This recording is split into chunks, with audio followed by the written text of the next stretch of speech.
అయోధ్య రామ మందిరం ప్రారంభమైన ఆనందంలో కోట్లాది మంది భారతీయులు ఆనంద డుల్లికల మధ్య ఉండే కాకినాడ జిల్లా ఏలేశ్వరం మండలం మర్రివీడు గ్రామ పంచాయతీ పరిధిలో పరిమితడక గ్రామంలో స్థానికేతరుడైన పెద్దాపురం గ్రామానికి చెందిన రామకృష్ణ అనే ప్రబుద్ధుడు ఏకంగా రామాలయం స్థలాన్ని కబ్జా చేశాడని గ్రామ గిరిజనుల ఆరోపణల నేపథ్యంలో CPI ML Vinod Mishra organising కార్యదర్శి కొసిరెడ్డి గణేష్ ఆధ్వర్యంలో ఏలేశ్వరం తహసీల్దార్ కార్యాలయం వద్ద నిరసన తెలిపారు.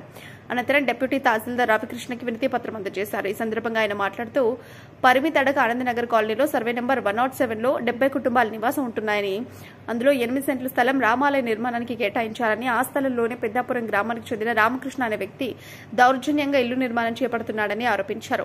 10 రోజుల క్రితం ఏలేశ్వరం మండలం తహసీల్దార్ దృష్టికి తీసుకొచ్చినా పట్టించుకోకపోవడంతో రామకృష్ణ అనే వ్యక్తి ఆనంద్ నగర్ కాలనీలో ప్రజల మీదకు దాడికి కొంతమంది తీసుకొచ్చి దౌర్జన్యంగా భయభ్రాంతులకు గురి చేస్తున్నారని ఆరోపించారు. మత కలహాలు సృష్టించే ఇటువంటి వ్యక్తులపై చట్టపరమైన చర్యలు తీసుకోవాలని డిమాండ్ చేశారు.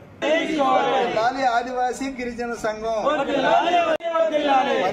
ఆనంద నగర్ లో జరుగుతున్న ఆక్రమణను తొలగించండి. ఆక్రమిస్తున్న రామకృష్ణపై తక్షణం పోలీస్ కేసు నమోదు. నెంబరు ఆనంద కాలనీలో రామాలయానికి కేటాయించినటువంటి 8 స్థలాలు సెంట్లు భూమిలో వలస వచ్చినటువంటి రామకృష్ణ అనే వ్యక్తి దౌర్జన్యంగా కట్టేస్తారు.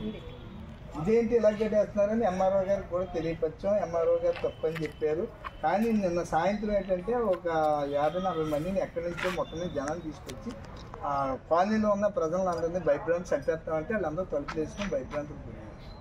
ఇలా కాలనీ అంతా బయటికి ఎంఆర్ఓ గారికి చెప్తే చంపేస్తామని తెలియజేస్తున్నారు. వాళ్ళందరినీ అల్లిపోయి అలా దాని మీద ఇప్పుడు ఏంటంటే అర్జెంటుగా మీరు పోలీసు వారికి అక్కడ ఫిన్సింగ్ చేయించాలి.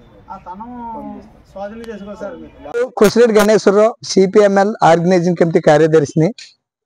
ఈరోజు ప్రధానంగా ఎంఆర్ఓ గారి కార్యాలయం వద్ద ధర్నా నిర్వహించడానికి ప్రధాన కారణం ఏంటంటే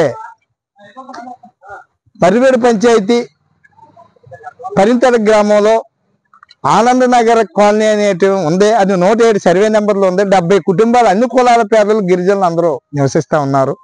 ఆ కాలనీలో 8 సెంట్లు రామాలయానికని కేటాయించడం జరిగింది. ఆ రామాలయ స్థలంలో ఒక వలస వచ్చినటువంటి రామకృష్ణ అనే పెద్దాపురం గ్రామానికి చెందిన వ్యక్తి వచ్చి, నేను గుడి కట్టిస్తాను, నేను 10 లక్షల రూపాయలు గ్రాంటీ తెస్తున్నాను, ఇవన్నీ అక్కడ ప్రజలను నమ్మించి వాళ్ళ దగ్గర కొంత సందాలు కూడా వసూలు చేసినట్లు తెలిసింది. అయితే ఇది జరిగి చాలా రోజుల నుంచి కొనసాగుతూ ఉంది. అయినా ఆ యొక్క స్థలంలో రామాలయ నిర్మాణాన్ని చేపట్టవలసింది పోయి అతను సొంతంగా ఇల్లు నిర్మించుకుంటున్నారు. ఏంటండి ఇక్కడ సొంతంగా మీరు ఇల్లు నిర్మించుకుంటున్నారు తప్పని అక్కడ గ్రామ ప్రజలు అందరూ కూడా అడగడం జరిగింది. అయితే ఇది మా దేవుడి భూమి, మా ఇష్టం వచ్చినట్టు చేస్తాము, నా సొంతంగా చేసుకుంటాను, ఇది దేవుడి భూమి నాది అని అతను మొండి వైఖరిగా, స్థానికుడు కాదు, వలస వచ్చాడు. అక్కడ ఈ రకమైనటువంటి దౌర్జన్యం చేస్తా ఉన్నాడు. ఏంటండి అని గతంలో ఎంఆర్ఓ గారికి ఈ విషయాన్ని 10 రోజుల క్రితం తెలియపరిచినప్పటికీ నేను ఆయనకి పట్టా ఇవ్వలేదు, నేను పోలీసులు పంపిస్తాను, మీకేం భయం లేదు అని అక్కడ ఎంఆర్ఓ గారు చెప్పడం జరిగింది.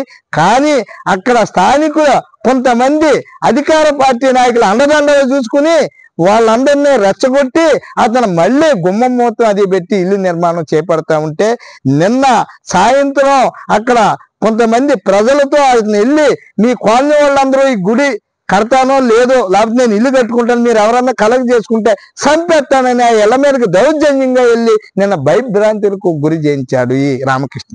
ఏంటండి ఇది మత కళాలు సృష్టించినాక రాముడికి కేటాయించిన స్థలంలో రామాలయం కట్టాలి, అంతేగాని స్వార్థ ప్రయోజనాల కోసం ఇల్లు కట్టిస్తే ఒకవేళ ఎంఆర్ఓ గారు పట్టా ఇచ్చారా అని అడిగితే ఎంఆర్ఓ గారు పట్టాలేదు.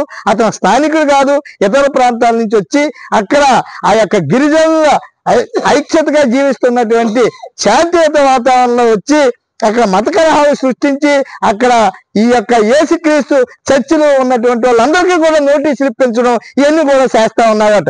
అంటే ఈ ప్రాంతంలో ఎప్పటి వరకు కూడా హిందూ, క్రిస్టియన్, ముస్లిం అందరూ సమానత్వంగా జీవిస్తా ఉన్నారు. ఇక్కడ మత కలహాలు సృష్టించడానికి చేస్తున్నటువంటి రామకృష్ణపై తగు చర్యలు తీసుకుని చట్టపరమైనటువంటి తగు కేసులు నమోదు చేసి అతను తొలగించకపోతే ఇది వేరే ప్రమాదం ఉందని మేము ఈ సిపిఎంఎల్ వినోద్ మిశ్రా పార్టీ తరఫున నేను తెలియపరుస్తా ఉన్నాను.